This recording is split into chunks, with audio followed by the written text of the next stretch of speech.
a talking head while we're talking? Right now, I just have a panel of little icons. I think right now you'll all have your videos up at the same time, and then whoever's talking will have that green kind of outline. Okay, how come that didn't happen while I was talking? I see it. Oh, okay. All right, so we're here with Eugene Turner, James White, and Stacy Levy, not necessarily in that order of importance, and myself, Aviva Rahmani. And I titled today's episode of Gulf to Gulf, Going Forward, because it seemed to me that it's getting increasingly more difficult to go forward. And what I was hoping to accomplish today was a little bit of a reality check on that feeling. So I think what I should do is just run down a few of the recent events or news that brought me to that feeling. The first one is all the climate change reports, which basically recapitulate what we've all been working on now for years, which is that it's getting worse and worse and worse, and people are not taking the necessary actions.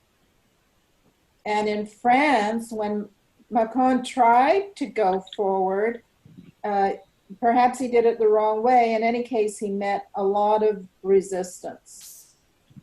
And the critique I've heard of his proposals as tax ideas was that the burden will fall on the lowest paid workers in the society, not the ones that are really perpetrating the problems. Besides the climate change reports, we're seeing increasing problems with migrations, not just of people, but also species. Again, something that Jim, you and I worked on quite a bit starting in 2007. And there is this article for the New York Times that came out on the 27th of November about the insect apocalypse, which was kind of previewed in May by Kurt Steger. And then this new longer article is by Brooke Jarvis, which basically anticipates really serious crashes for all the ecosystems. And parallel with all that is the news from the art world that Tania Bruguera, a very prominent Cuban artist, was recently arrested because they're trying to put through protocols to censor artists, and she was protesting. She was actually arrested twice. And the trends do seem to be towards more and more repressive societies or outright chaos. But if we have this kind of major crash that people are projecting, it's going to make all of this moot, because it's questionable what kind of systems we're going to have left. So in response, my thinking this morning, which I posted in the EcoArt dialogue, was we just cannot keep doing things the way we've been doing things. We not just, obviously that's a general statement, not just stop using fossil fuels, but each of us individually, whatever our practice or our discipline is, we have to make personally radical choices. So and not just in lifestyle, how we go about our work, how we go about our thinking. So I would love to hear some reality checks from the three of you. And somebody's rustling papers. Don't. Somebody's what? Someone is rustling papers. Please don't. So who would like to kick off this idea that we must have a radical transformation? from the top down and the bottom up? I'll jump in because I was just reading this, I don't know when it was from, a couple of days ago, this good article in The Guardian about how, and I think I've spoken about this before, how the cause of the problem is often put on the individual and not on the overall overarching political structure as it really needs to be. Because in the end, the individual can't do anything. We can run around recycling our jars and trying to drive Priuses, but the individual isn't going to make enough difference quickly enough to make any real difference. And taking that focus off of the idea that the world is about, it can be controlled by our small acts is, I think, something that's going to have to change around very quickly, because it's really led us down a merry trail of not being very effective. And I feel like I'm in so many situations where part of what I'm doing, there's a lot of like, what advice that we can give for people at home as to what they can do to preserve the planet. And I've just started to see this all as so much greenwash and very, very misleading. And so I'm starting to feel now that I have to strike out against this kind of greenwashing and really start to bite. Unfortunately, you end up biting the hand that feeds you if you're a working artist, because most art is in the end supported by large corporations, many of which have their hands in making the environment really a big mess and not making the changes that are necessary.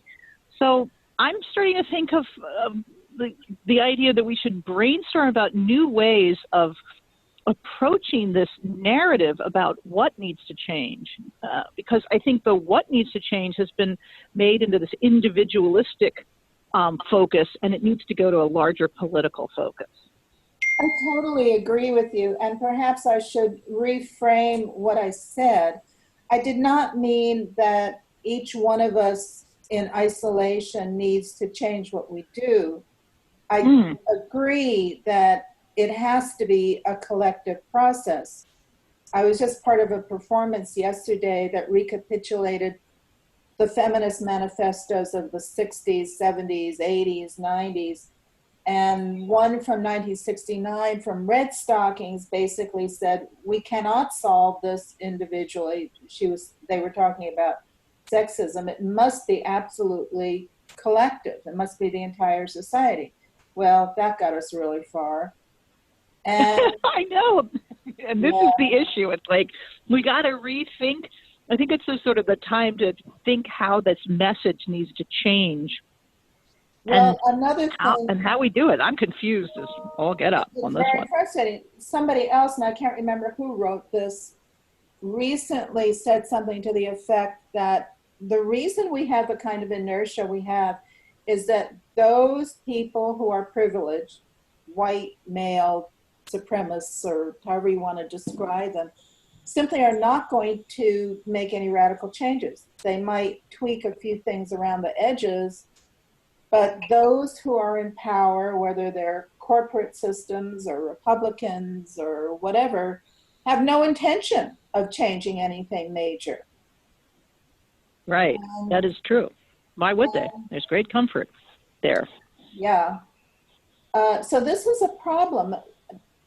And I don't know, maybe it's as simple as politically speaking truth to power. I don't know either. I wish I did. Gene or Jim, do you want to respond to this? Well, I'll jump in here. I certainly agree that those people who are in power right now have the least motivation to change the situation. But I think that's always true, and it's never a surprise.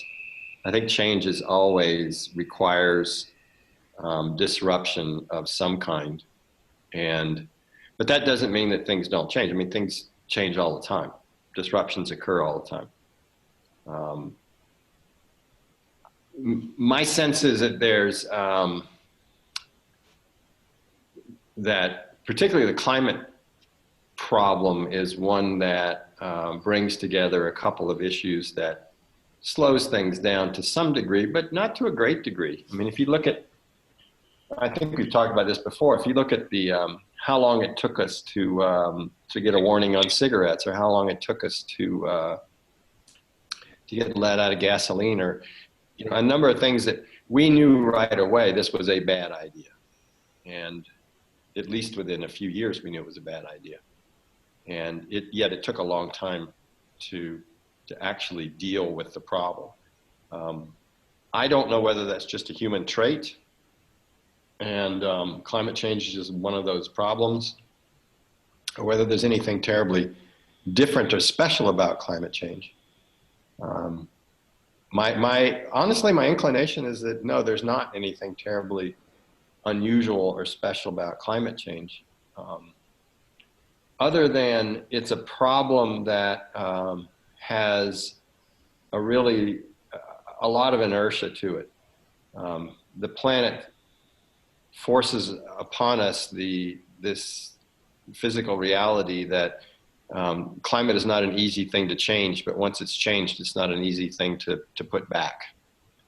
And so that is, of the various pieces of this, that's probably one of the bigger problems that we're facing. Although, as I point out, it's not unique. We pretty much killed a generation of people with cigarettes, and we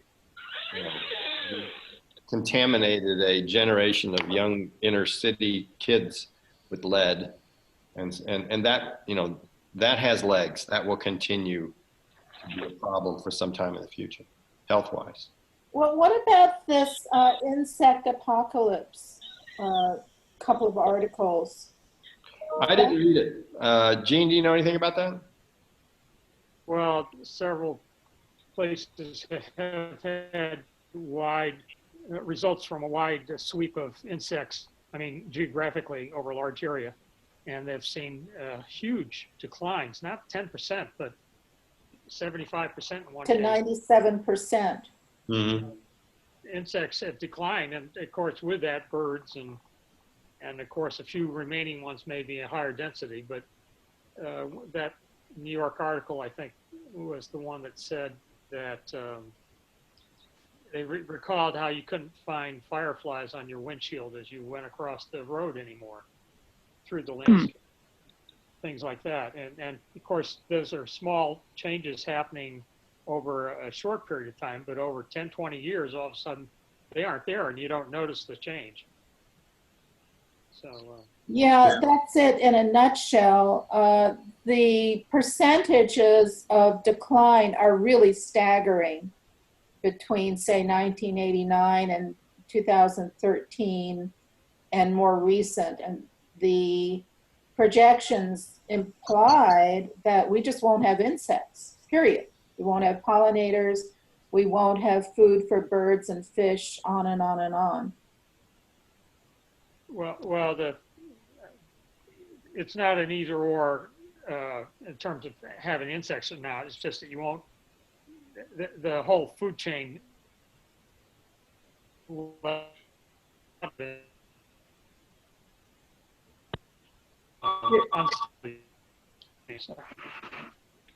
You're breaking up, Gene. Anyway, Jim, just to follow that up, the article is called The Insect Apocalypse. Mm-hmm. It's by Brooke Jarvis, Jarvis. I thought it was really well written, and it has gotten a lot of attention and was initiated by a small study out of Germany that was not done by scientists. It was done by naturalists who noted that, for example, there were just no more insects on the windshields anymore.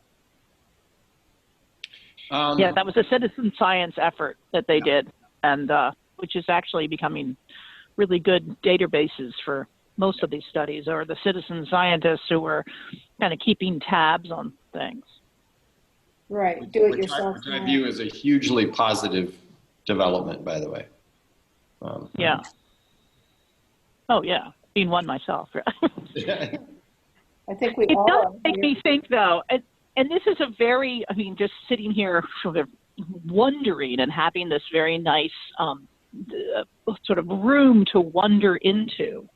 But for years, as an artist, I've thought, oh, I need to bring people's attention to the idea that that there is change, and we need to do something about thwarting the change. Now I wonder if our role is going to be more on the other side of the fence that says, okay, this is the new reality. How do we know this? How do we get to know this new reality and have a better sense of where it's leading to?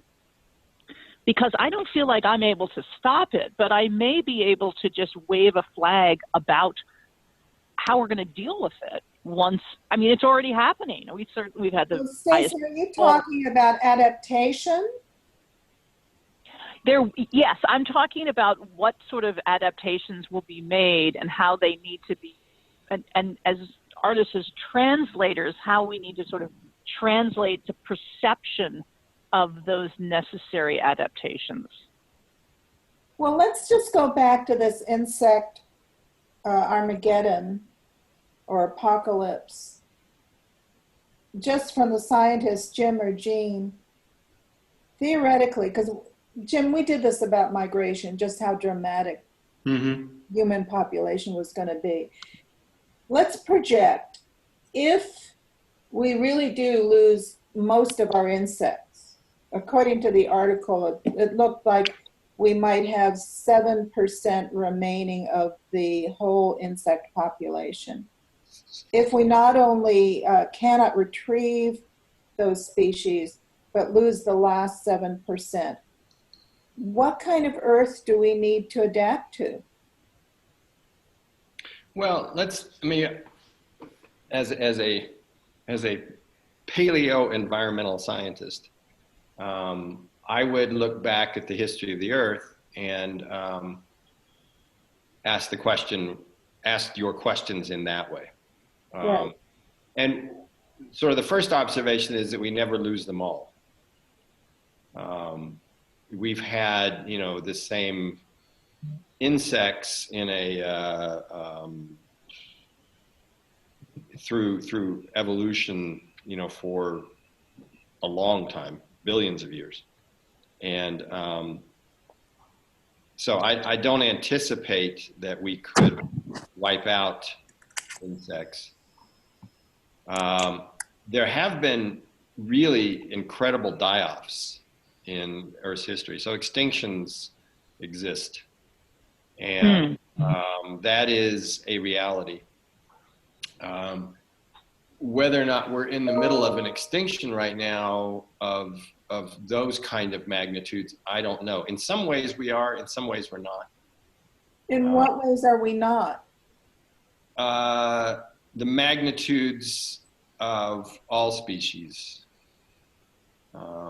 In the past, there have been very impressive die-offs of multiple species all at once, multiple kinds of species all at once. And the sort of the face of life on the planet fundamentally changed. In some of those cases, it was predictable. For example, when we went from a no oxygen world to an oxygen world, you knew that there were going to be a whole lot of losers in a few winters. But since the atmosphere has stabilized, there have been a few mass extinctions, and yes, I mean, it's been, in some cases, large chunks of life have gone away completely. We no longer have dinosaurs roaming around. We no longer have, the woolly mammoth is gone more recently. There are some species that are gone, but the overall life has continued on the planet. And so I take that as there's enough resilience in the life system that it can withstand pretty much any onslaught, other than, a fundamental change in the chemistry of the planet. Well, we know that the planet will morph for sure. There'll be other species, but what about the human species? Well, that's, yeah, go ahead, Gene. No, I'm just saying that if you agree, and I think people here understand that everything's connected in some way. Yeah. When you lose something,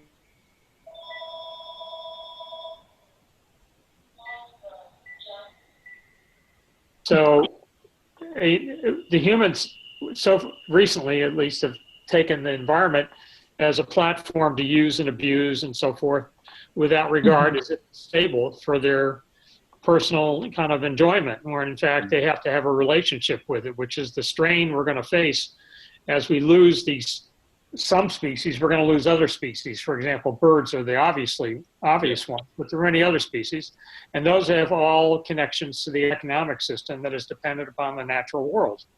So these things are all interconnected, and they're not going to be, and humans, of course, until they have a relationship that respects these things, they're going to suffer greatly. And the question is whether we're going to be able to have a civil arrangement, or whether it's going to be more tribal, local, and certainly not the way we have it now.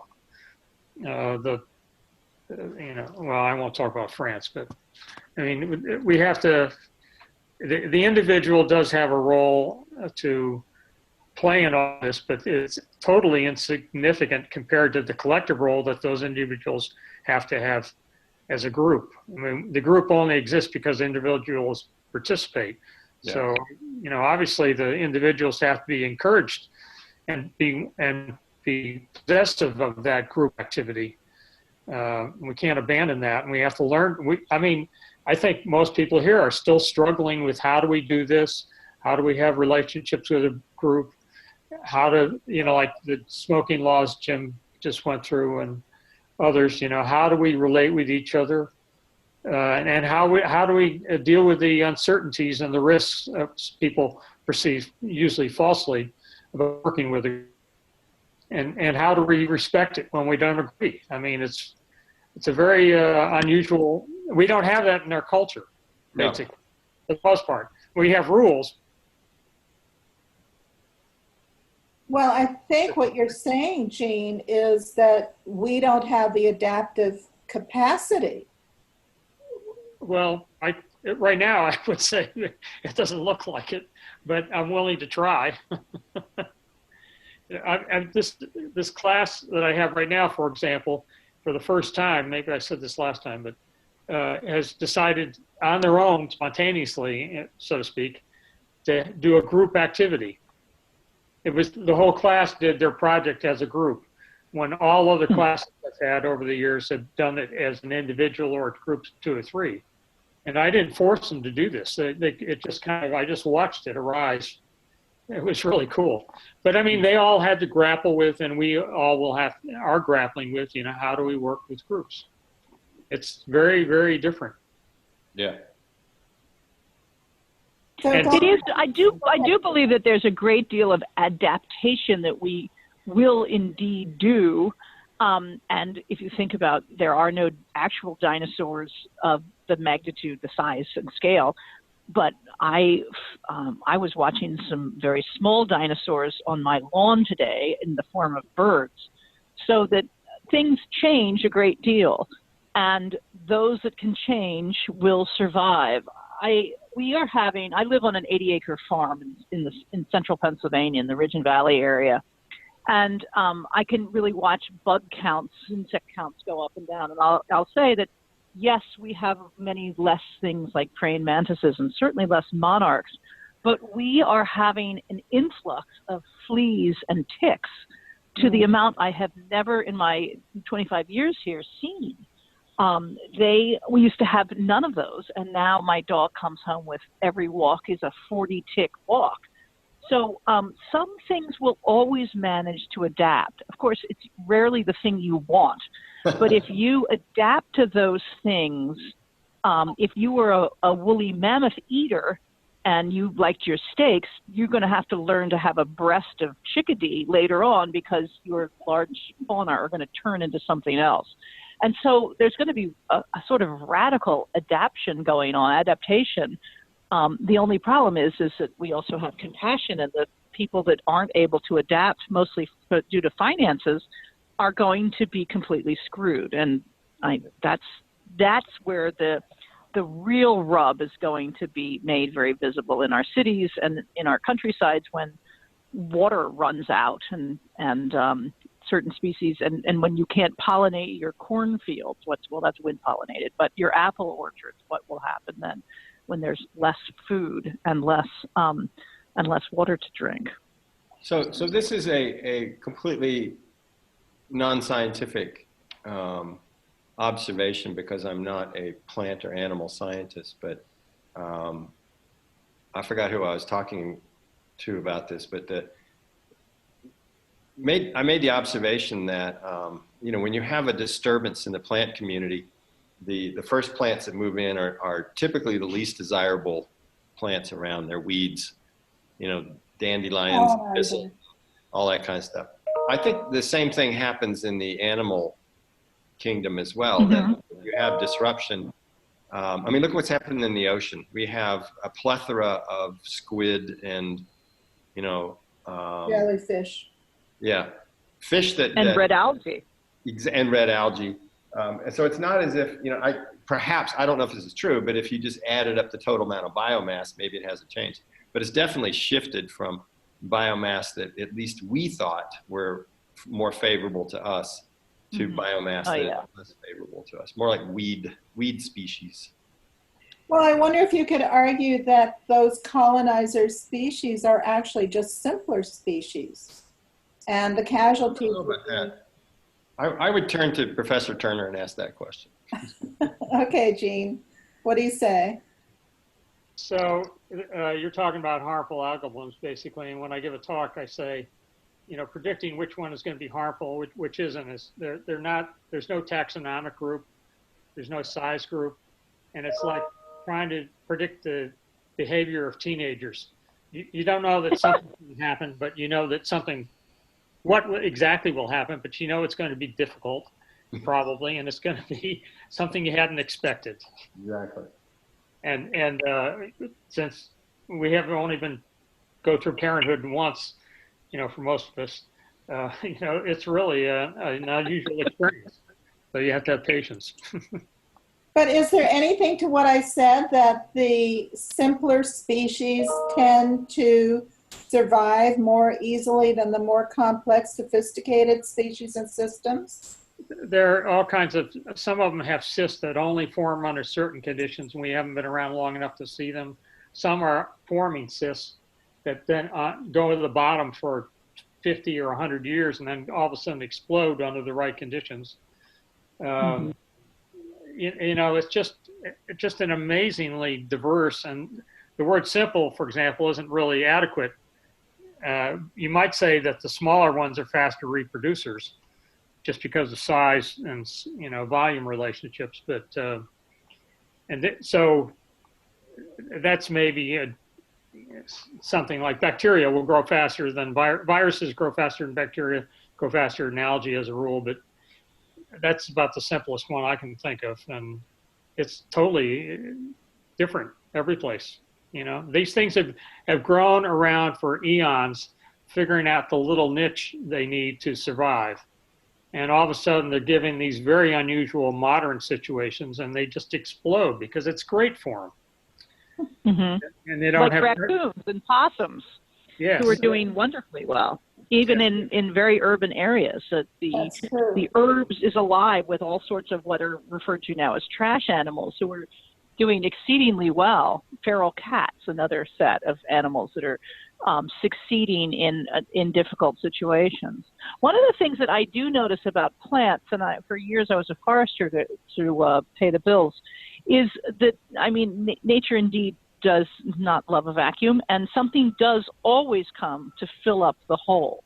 It's just that the diversity of the place changes a great deal, from being very diverse to being much less diverse when an issue happens, such as being like the soil being changed or the water table changing. You end up with a lot less diversity, but it's still, the space is still covered by living things. So the world does go to cockroaches and pigeons, and will probably sit in that state for a long time as climate change takes over. So I want to ask a slightly different question that goes back to some of the early work that Jim and I did. And it is a reference that you made, Jim, in about 2010, that we had been in the slow phase of climate change. I think I'm sure I've mentioned this before more than once. We had been in the slow phase of climate change, and we were entering a period that would be geometrically accelerating starting in about 2012.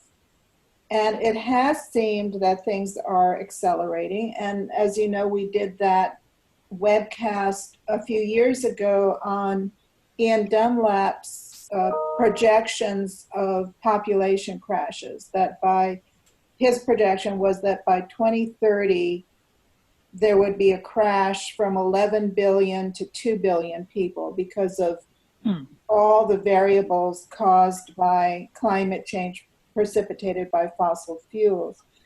I wonder whether you still think, and we did the math then, and it came out right, came out to a crash from 11 to 2 by 2030.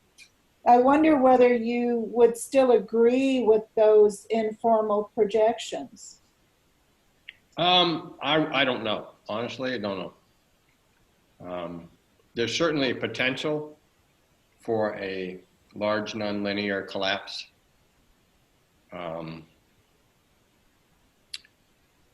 The wild card here, Aviva, is the human factor. You know, it would be actually easier to predict mice or grasshoppers than it is to predict humans. I mean, humans, because we can make things much better or we can make things much worse. And I don't know which direction we're going to go in. So right now, I mean, all the disruptions actually, I'm not saying I'm glad to see them, but they are a way of the system learning from their behavior. Yeah. So if we can retract in any way behaviors so that they're different, so that they're minor, they're perturbations that kind of train the system. And so we can look at them as ways they're going to cause a disruption that makes everybody uncomfortable, or ones that cause it to crash, or ones that cause it to adapt to a more favorable state. So I'm not in favor of violence these days, but unless there was a real something extreme, but you have to think that this demonstrations have a value, and if there's a good response, and I don't think people, well, anyhow. Well, that's what I'm glad they had the. That's what the people in France have been saying. They've been saying we need a revolution, not a 1968 revolution, but a 1789 revolution, and there will be no revolution without violence and bloodshed. On the other hand, what you said is true, that if you get the right mix of disruptions, the systems adapt and learn. Well, except after the French Revolution, capitalism still regained a foothold. So Yeah, I'm not sure that was the most effective thing. No, it wasn't. And rereading all these feminist manifestos is just remarkable. There was so much frustration and so much anger and so much clarity about what to happen, and no real strategic path forward. And very little was accomplished. Yeah. Well, I guess it depends on what you think is accomplished. I mean, things are better now than they were in other times, in some ways, and they're worse in others. And the kind of peak of capitalism, I think, is not going to go much further. You frankly. think? Yeah, I think it's going to fall under its own weight, and we're going to have to see what happens next. If we fall back to a retrenched resistance by a few controlling the many military items, I think it'll be different than if we have a more, if we have a system. And who knows? Because humans are so unpredictable. I mean, the problem is not seen clearly by a few, but it's having the many agree once it's pointed out. There's some excellent analyses these days, so I can't even understand some of them, but I mean, but they are very clear about the conditions and the causes and what's going to happen if we don't adjust. And I think it's a community action that's needed more than understanding what needs to be done. There are plenty of analyses, but that's not the same thing as strategic planning. Well, planning is not doing either. It's not, planning is only a plan. You have to actually do things. Right. And so that's been the failure, is trying to get a lot of people to do things. And we'll see. You could easily argue that the reason all those feminist manifestos crashed was simply that there just weren't enough men who were willing to get on board, and even not enough women. There were many women who felt so dependent on men that they were not willing to buck the system, and they attacked the messengers as angry white women. Yes. So you're right. The question is, how do we get these masses of frustrated and very often impoverished people on board in any kind of collective direction? It doesn't sound very promising when I put it like that. Sometimes I think that that here in America, what would be a great thing if the farmers would have a united front about this, because they're going to feel these, and they are presently feeling these weather effects absolutely directly. It's not like they can turn up their air conditioning inside and say, boy, it's getting hot, but I'm okay still. Or it's not that they can change the fuel that they use. The weather is hammering them on a daily basis. And I always feel like if they would just coalesce as they have coalesced in other times and marched on Washington, that would be a huge first step. So sometimes I wonder if the agriculturalists are the ones that we should be addressing. Well, Alex Toland did that really interesting anthology that just came out, From Field to Palette. Yeah, I'm in it. Yeah. Yeah, me too.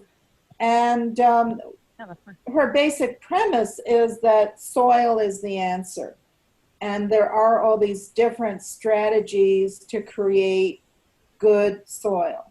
You literally start from the ground up. So if you read through that book, there are tons of examples of, yeah, we can do this, and there are farms who are getting on board. For example, Ray Wheel, the soil scientist that I spoke with for my essay, is working with daikon radishes to pull up nutrients that is way more effective than chemical fertilizers. And he claims that a lot of big factory farms are getting on board with it. Oh, that's the thing, is when the bigger scaled industries adopt these new ways of doing things and make them normal. That's a really important step, and I hope that can happen faster. But the problem with ag, it gets co-opted in that you still have the farms get bigger and bigger and bigger, and they're still living off of oil eventually. And it's as if they need an external stimulant, the loss of oil, in order to change the machinery, to not use organic materials that they feature. They make fertilizers out of gas exchange systems, and they can't seem to do it on their own, and they gravitate towards greed. I'm sorry. No, I agree with you. Everyone does, I think, in the end. It's a handle the on greed that needs to be addressed. So, I mean, if you look at a lot of rural towns in Iowa or Midwest, don't have as many people anymore. There's abandoned churches and so forth, and kind of the social system is strained, and we can show you examples of where you'll have the same profit, more people working, et cetera, if they go to a less intensive agriculture. Mm-hmm. Nutrient runoff and all that out of Iowa State, but it's just, you can't get them off that easy, you might say, large industrial system. We need to have many people on many farms, not a few people on a large farm. Do you think it's possible to do this from the bottom up, or do you think it really requires the kind of top-down leadership that we simply don't have? We're going to have to, I'm speaking as very much of a pessimist, but I think we're going to have the absence of that oil. The oil costs are going to have to go up or be scarce in order to have the top change. They're too reliant on it as a cheap way to do farming. I mean, I know a lot of farmers, and they're very nice people, but they are also in a rut. They don't know how to get out of the mortgage rules. There's all kinds of inheritance rules, and it's all built on this kind of extractive model. It's been built up over decades, well, 100, 200 years. So it's I agree with you that we have to kick out the fossil fuels. And the premise in my own work has been that fossil fuels are simply not in the public good. And there are many suits, not just mine now, that are suing over that issue. That the way people are going on as usual is just not in the public good and can't be permitted. But it's in the public good of the people who are using them for short term at the moment. And they're the ones. Right, for them and their families are benefiting. Yeah. Right. So it's a short term, long term trade off of various sorts. And there are more people in Houston than there are in the state of Iowa. You know, the people who make decisions are, you know, not the same ones, and they have more focus when they come out of the farmland than they do because they don't have a focus coming out of Houston. Jim, do you see any place where this kind of cycle of going back to oil and creating climate change is being interrupted in a serious way?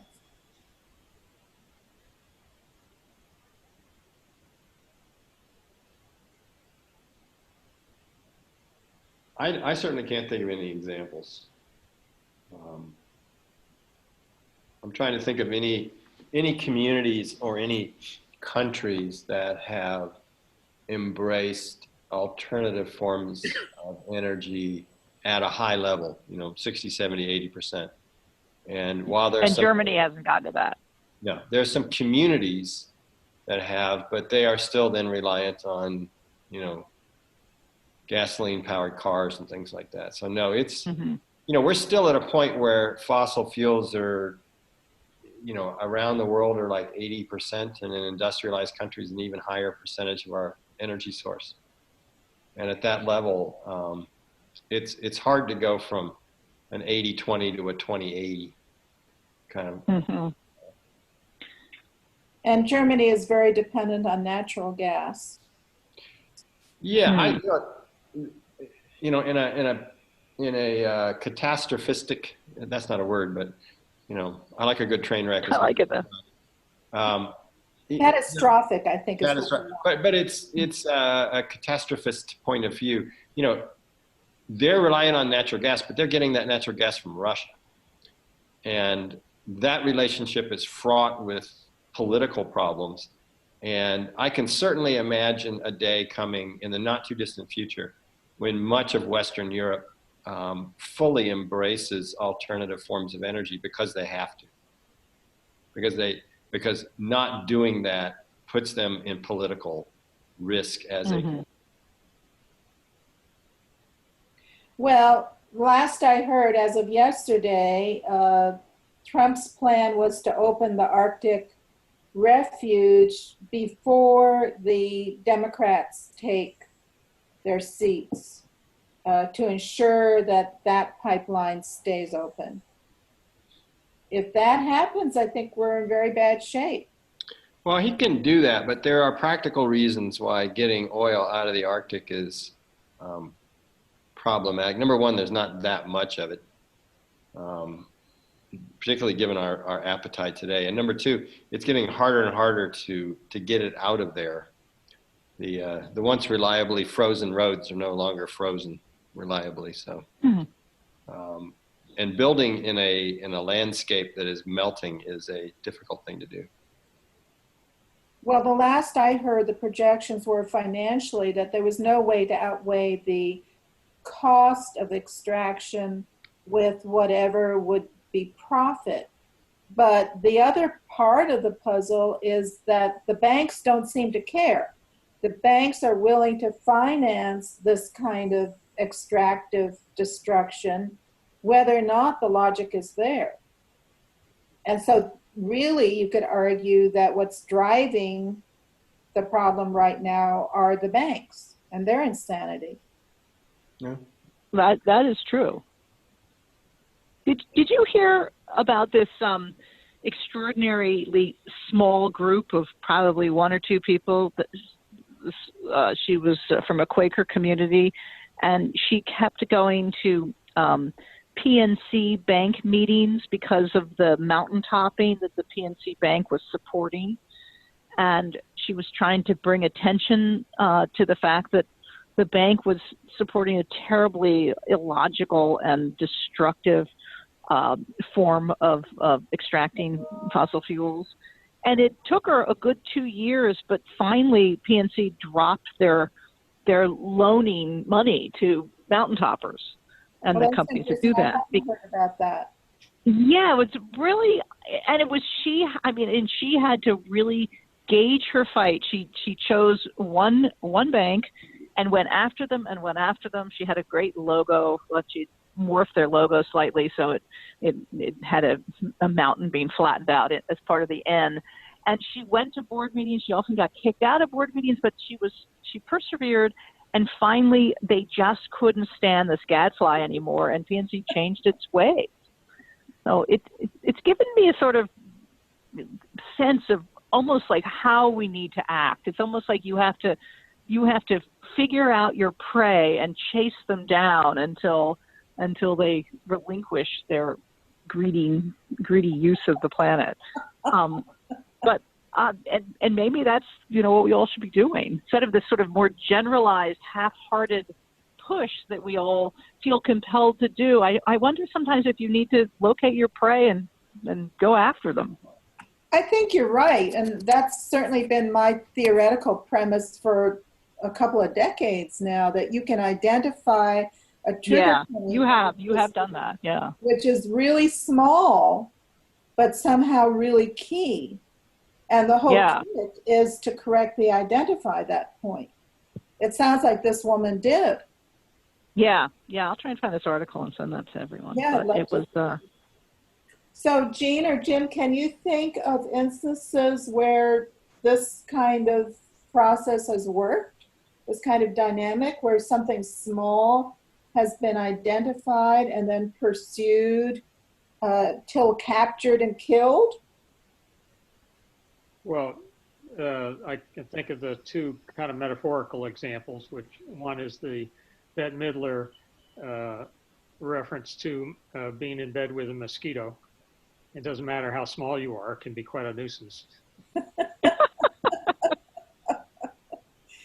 That's a wonderful one. But the Saul Alinsky, who was a social organizer, as I'm sure a lot of you know, that know about him, that he's wrote this book called Rules for Radicals. Right. And the idea behind it was that there are no rules. You don't get stuck in a silo. You end up inventing things as needed. So don't let people pigeonhole you. Don't pigeonhole yourself.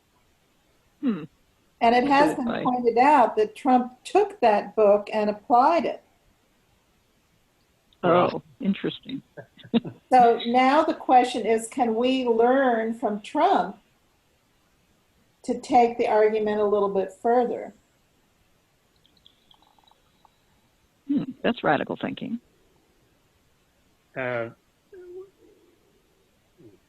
Jim, what do you think? Can you think of an example where something small has had a big impact?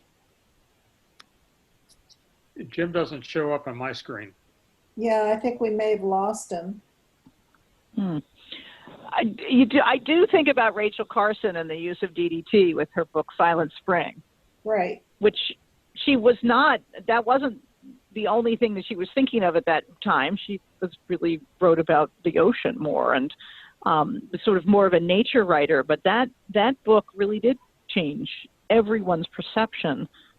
And it got the chemical companies into a position where they felt they had to change or else their image was going to be too tarnished. So I don't know, maybe it's tarnishing the image is really what we need to concentrate on.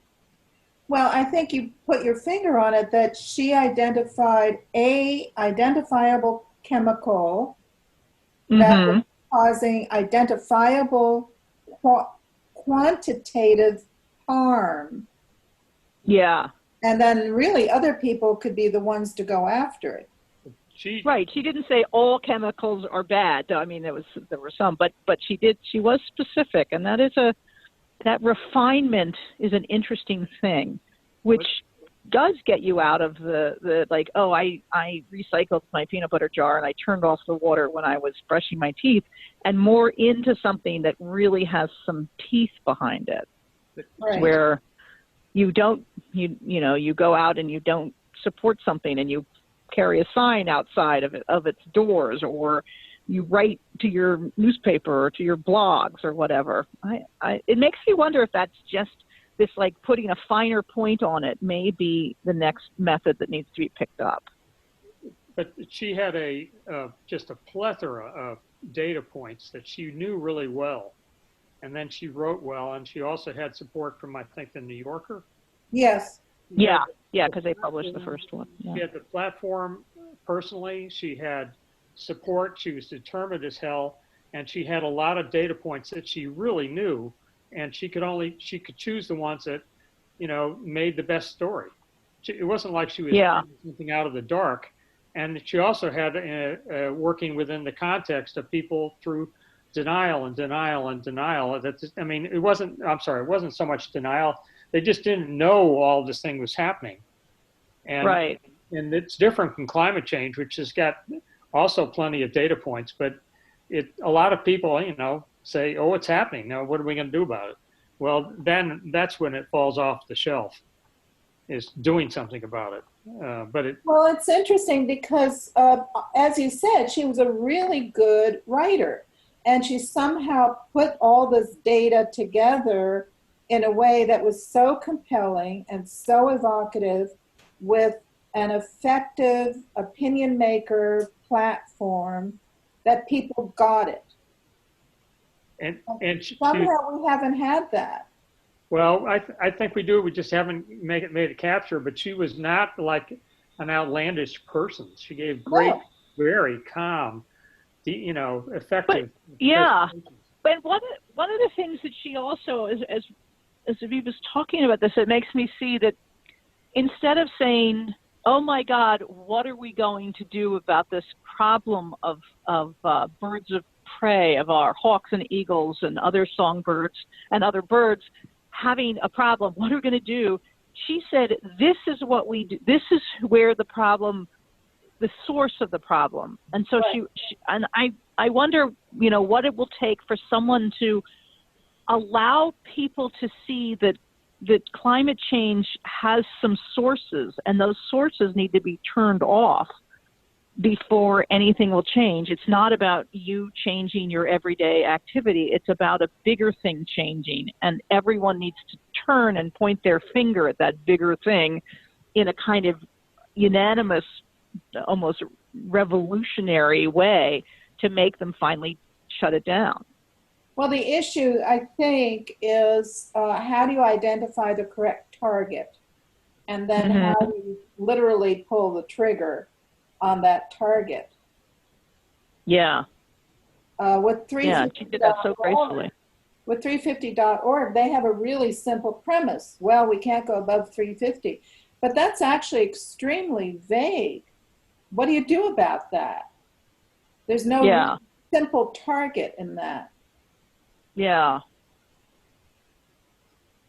It's in, I just wonder if it's just we have, you know, a 5 minutes of rethinking how we spend our energy in a certain way of trying to change the mind of the world in the little incremental ways that we work to do. Sort of a refocus that somehow.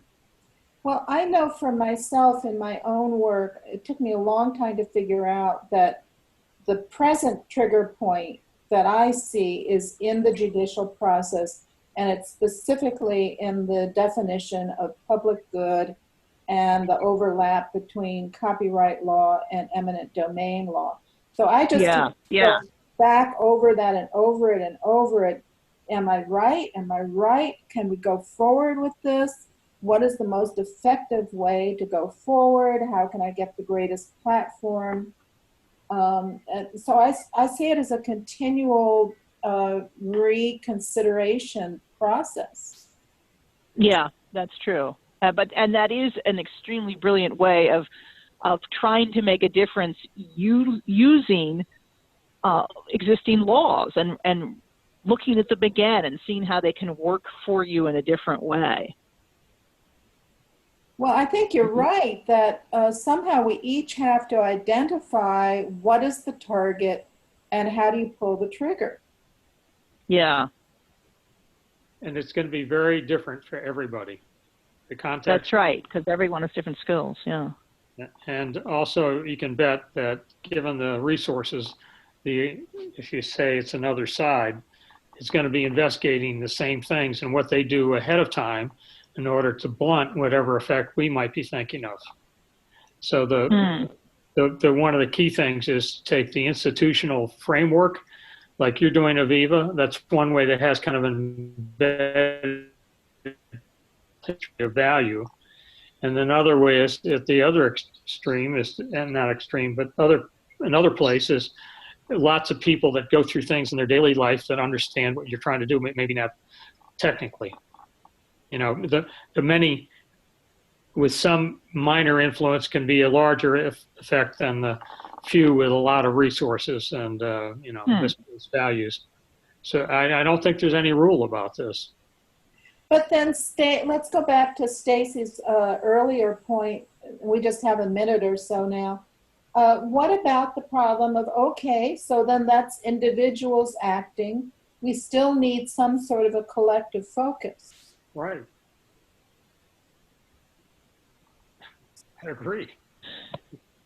Yeah, I'm not sure what to do about that. To be continued. But it's something to think about. I think it's like thinking about how to change the thinking is very important. And especially, and I don't know if this, Gene, is true with scientists, but with artists, it's a pretty solo activity, and that unless you're actually actively discussing this as we are today, this is something you can completely bypass in just trying to get through your day as an artist. Well, I have to say, sorry, was that Gene or Jim? No, I don't know. Jim has bamboos. I was just going to say that one of the things that's completely remarkable here in New York right now is that we are having panel after panel after panel of artists struggling with these ideas, trying to approach them in every possible direction. And it's very often mostly women. It is really interesting. And often, like last night, there was the panel on feminist manifestos from the Vera List Center, and it's a year-long series on free speech and art and political change. And at the same time that evening, there was a panel on the 8th floor, again, all women, both of them were all women, and it was about how do museum institutions come to terms with the kinds of political pressures that are coming at them from all directions and sustain a progressive agenda. And you probably know about the Whitney letter, Stacy, but I don't know if you know about that, Gene. Yeah. The Whitney letter is a very large number of the curators at the Whitney have protested because I'm not sure whether it was the president of the board of directors or just one of the trustees, but he's someone who's invested in the tear gas that they're using at the border, and they are demanding that he resign. Yeah, and that's a good thing. Well, it does when you talk about the populations of women at these meetings, it makes me think that maybe that is the adaptive end of the species that takes over when there's a vacuum, and that is the an important adaptability that makes you able to survive into the next piece. So maybe that will create a lot of change. Could be. We're ticks. All right, more to come, to be continued. Thank you. Good. Thank you. Good to have this forum. Thanks, Jean. Yes, absolutely. Bye. Thanks, Aviva, for creating this and making this all happen. I appreciate thank it. you for coming.